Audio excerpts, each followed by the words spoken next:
and the rich man often lives in fear of poverty, or scours the world in search of an elusive shadow he calls happiness. Sometimes the soul feels that it has found a secure peace and happiness in adopting a certain religion, in embracing an intellectual philosophy, or in building up an intellectual or artistic ideal. But some overpowering temptation proves the religion to be inadequate or insufficient. The theoretical philosophy is found to be a useless prop, or in a moment, the idealistic statue upon which the devotee has for years been laboring is shattered into fragments at his feet. Is there, then, no way of escape from pain and sorrow? Are there no means by which bonds of evil may be broken? Is permanent happiness, secure prosperity, and abiding peace a foolish dream? No, there is a way, and I speak it with gladness, by which evil can be slain forever. There is a process by which disease, poverty, or any adverse condition or circumstance can be put on one side, never to return.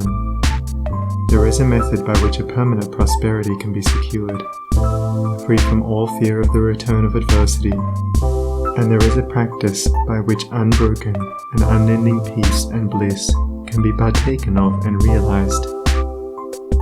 And the beginning of the way which leads to this glorious realization is the acquirement of a right understanding of the nature of evil. It is not sufficient to deny or ignore evil. It must be understood. It is not enough to pray to God to remove the evil. You must find out why it is there, and what lesson it has for you. It is of no avail to fret and fume and chafe at the chains which bind you. You must know why and how you are bound.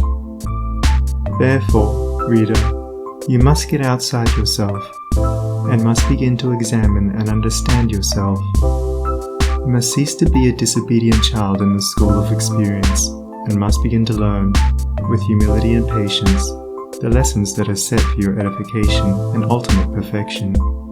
For evil, when rightly understood, is found to be not an unlimited power or principle in the universe, but a passing phase of human experience, and it therefore becomes a teacher to those who are willing to learn.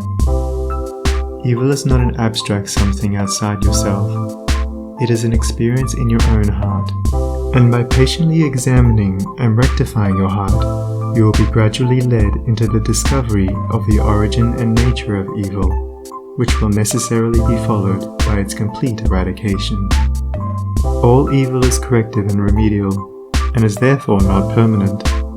It is rooted in ignorance of the true nature and relation of things, and so long as we remain in that state of ignorance, we remain subject to evil.